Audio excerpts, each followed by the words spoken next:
Long ago, during a great expansion of man's intellect and perseverance, there was a time of invention and a time in which man's success seemed unrivaled. Billions of men, women, and children lived comfortably in their homes without a care to be had. There were large ships that flew across the sky, and it was said that you could see the entire world with ease. Indeed, these tales seem odd, yet they bear a truth into the past that has largely been forgotten over many generations. With each passing retelling, the stories seem more and more far-fetched, and without the knowledge of the stones, these tales would cease to exist entirely. However, the knowledge is passed down through the bloodline of the family named Vanarath, as they have claimed to be direct descendants of a noble line before the world turned to ash. Only those who carry the blood of the forefathers are able to communicate with the stones scattered across Luminaria, and even then, only one descendant may possess the ability to communicate with the past. It is said that visions are planted into the mind of the Vanarath line, while others claim that the stones take over the host and carry their own will into the world. It is uncertain on what is true and what is merely speculation, but the one truth that holds the remainder of humanity together is that there is a greater power beyond their reach, and mankind will continue to reach out and attempt to secure it. Alright everybody, so that was a little bit of lore for this build, and before you get too upset, there will be a second episode that elaborates further on the history and backstory of Luminaria and this particular build. Now, to give you just a little bit of information here, this build is my first true build on the creative server, not including the spawn area, and it was an absolute blast to make. Now, it's very similar to my current style, but I added in a little something special for the walkthrough that you're really going to be blown away by, so definitely stay tuned for that. It's coming up in just a few minutes. Now, I wanted to set this build apart and really make a strong first impression on the server. I noticed that I've gotten a little complacent in my build style, and I'm hoping to change that beginning with this server and moving forward on Elmoran. Now, if you like this episode so far, please be awesome and consider subscribing because it doesn't hurt to have more amazing, awesome, and talented people in this community. Now, that's about it for me, but there's still the walkthrough, so like I said, hang in there, and we'll be right back for a brief tour.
Alright everybody, so welcome back to the walkthrough, and this is going to be the really cool, awesome surprise, so let's do a little, ba-ba-da-ba.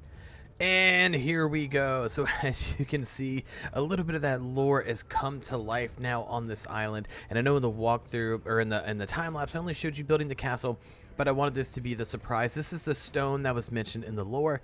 This is the bit of the past world that has since been destroyed. And it is now, this is one of the few remnants and things like that in it. So this is a almost like a portal type of like a communication device that once again only speaks to the royal family, the Vanarath. And it's really interesting. It's a really cool build. I've never done anything like it. It took a long time, but I'm going to give you all a brief little walkthrough on here. starting off with this, just the fort, and then we'll move on to the crystal. But you can see it's absolutely massive. So anyways, going right off the bat, I didn't do any of the interiors, so it's empty right now. However, you can see here it's a well fortified island. You're not really getting up here. I am going to have an episode 2 where I actually like build the docks and whatnot, but as of right now, this is what we have.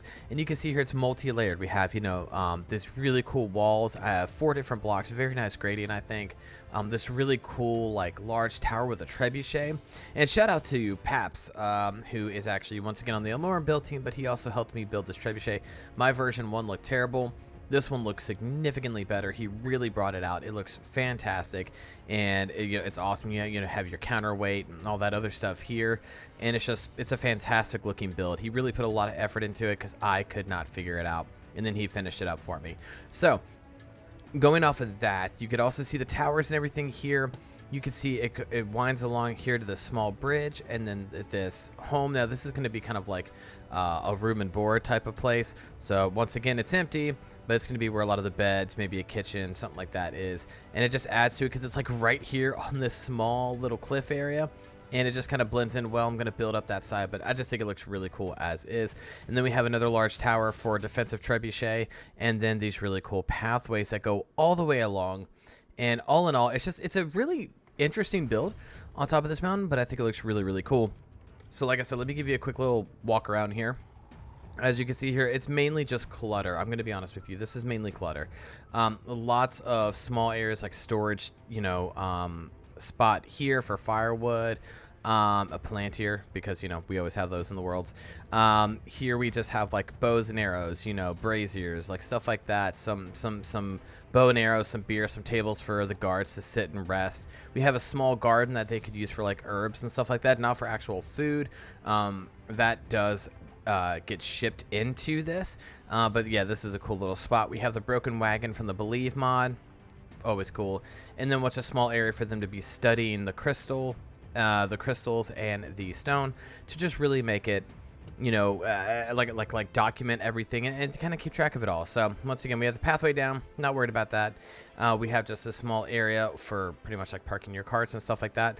And I just want to point out, look how cool. So I'm using complementary reimagined shaders, and look how cool this is. So as the light's coming through the glass panes, it is creating this beautiful reflection, and it just looks absolutely fantastic. And I couldn't be more happy about it, because it really just adds like this essence to the build, and it's just fantastic. So anyways, I'm sorry, I could oogle at that all day, but you can see it even here on the brick and the stones. Like it's fantastic. But either way, yeah, once again, more stuff and an empty tower. Won't get into that. And now let me go over the crystal for you. All right, well, not the crystal, but the stone and the crystals. I keep forgetting that. So the cool thing is, Crying Emu, who's a community member, actually helped me with like the world editing tools, because I have no idea how to do this, and he made it work. And he helped me. He did the top half of this spiral.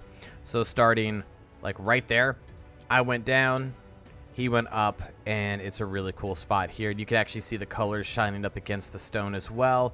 Obviously, it's very, very unique. It's not a perfect like geometric shape or anything. The bottom kind of is, but the top certainly not. But the crystals are supposed to be like a magical aura around it, and things like that. So it's really, really cool. And then of course inside we have a nether portal, and I tried to like mirror it, make it look kind of cool here. And then of course like some frog lights, which was an idea by Rames, who helped me out there. And then of course the glass panes to kind of help it out and make it look really kind of futuristic, because like I said, there's going to be bits of like futuristic tech in this world, almost like Horizon Zero Dawn and stuff like that. Think about that, but like in medieval Minecraft. So it's really cool. We also have these small little details here of like broken up circuitry and stuff like that kind of peeking through. And it's just a really fascinating, really, really interesting build with all of these small decorations, all these details. And this was a lot of layering. Look, when I tell you, like, this was so much layering to do all of it, it was just it was something else. But all in all, it's massive. I mean, it's taller than the island. I think it's like two and a half times the island altogether. No, actually, probably like 3 times the island. Either way, huge build. Really fun. Had a blast with it. Something I've never done before, and it was just a really cool experience to be able to do that. But anyways, thank you so much for tuning in. That's episode 1 of Luminaria, and we're definitely going to have lots more episodes to go. We have a lot of community members who are building some really awesome stuff, and I can't wait for you guys to see it. So anyways, this is Legendary Porpoise signing off. I hope everyone has a good day, happy gaming, and if you haven't already, join the Discord, all that good stuff. But I'll catch you again for the next one.